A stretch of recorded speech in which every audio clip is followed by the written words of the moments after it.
With all due respect to the vampire western Near Dark and the coolness of The Lost Boys, my favorite 80s vampire flick is pretty easily Fright Night. It has a way about it that's just unmatched. It's able to mix the 80s setting, think Jerry in the club hypnotizing Amy, with both a modern and classic feel. It's almost the evolutionary step of what Hammer Films would have turned into had they not folded. It's certainly beloved enough with its own documentary and a sequel, remake, and sequel to the remake. That's what I wanted to talk about today. While Near Dark got no sequel, probably for the best, and The Lost Boys got multiple awful sequels, Fright Night got a hidden gem of a follow-up that I think is unfairly seen as not worthy, when its biggest issue is simply that it had to follow Fright Night.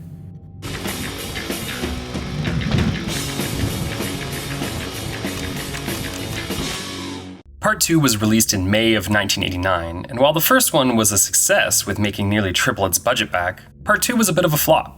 It had a higher budget than the first one, but brought in less than $3 million. Part of that, I'm sure, is that it was released sandwiched between Roadhouse and Indiana Jones and the Last Crusade. That's a rough pair to try and juggle between.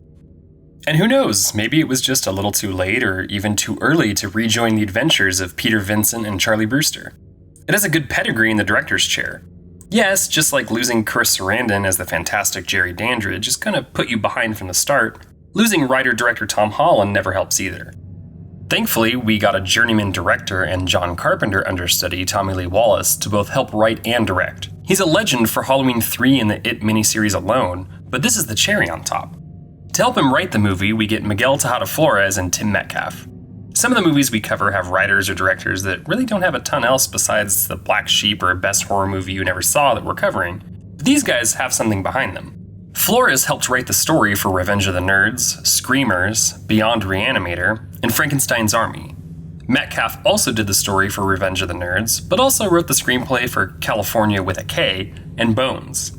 The original idea was to have Tom Holland return to direct, as well as Amanda Bierce and Stephen Jeffries come back as their characters, but either due to projects like 976 Evil and Child's Play for Jeffries and Holland, or a lack of liking the script for Bierce, the script was rewritten to what we have now. The movie opens with a great idea that 3 years after the events, Charlie is at intense therapy to convince himself that he and actor Peter Vincent were convinced they were fighting a vampire, when in reality, he was just a serial killer. We later find out this was a case of gaslighting to get revenge. He throws away all his vampire hunting tools and weapons, and we learn that he has become estranged from Peter because in his mind, Peter killed his best friend. Charlie and his new girlfriend decide to go make amends, and Peter is very happy to see them, although he fully believes everything actually happened. He even speaks as though all these creatures are real on his Fright Night TV show. The new vampire moves into Peter Vincent's building of all places, but Charlie just shrugs it off to not fall in that same trap again. The new vampire hasn't come alone either. There's a werewolf played by Monster Squad's werewolf John Grease, a rollerblade mute vampire played by Russell Clark, and a bug-eating giant played by Brian Thompson, whose character was modeled after Brian Bosworth.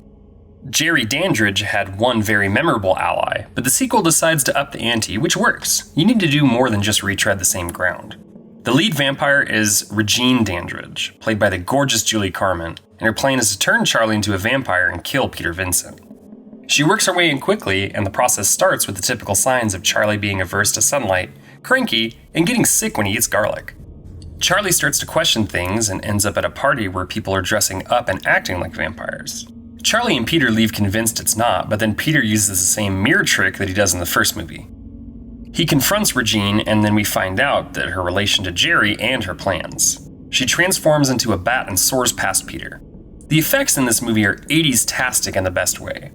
The bat looks straight out of a Ray Harryhausen movie, and we get a constant stream of cool with a holy water melting, a stomach exploding bugs out, and a vampire being melted. Just great stuff throughout that still looks good today. Peter Vincent is fired for his reckless behavior and replaced with Regine on Fright Night.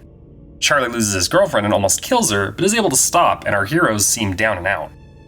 We also get a fun scene of the sidekick vampires going bowling together, with a little bit of murder thrown in. The whole angle of Regine hosting a horror TV show and hiding in plain sight is a great hook. Peter decides he needs to end her reign and tries to kill her on live TV. I know we're missing Chris Sarandon and Tom Holland, among others, but we still have Roddy McDowall.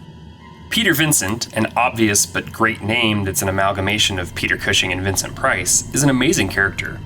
With respect to William Ragsdale and the other fun actors here, this is his movie, and he steals even more scenes than he did in the first one.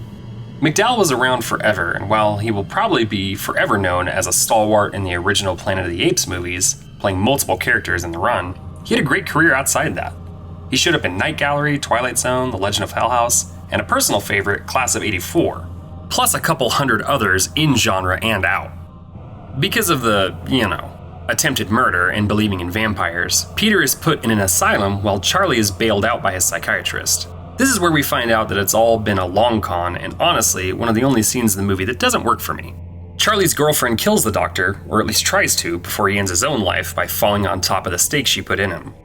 With this new knowledge in tow and knowing Charlie's in some serious trouble, they go to break out Peter Vincent and head off to rescue Charlie.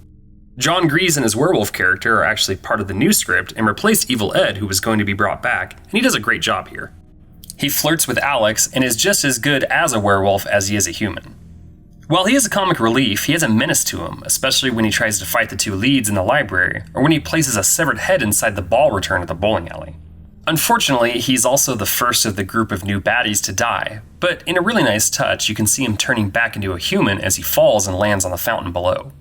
When Peter and Alex find Charlie, he's almost completely turned, and they have to cover him to keep him alive and from attacking them.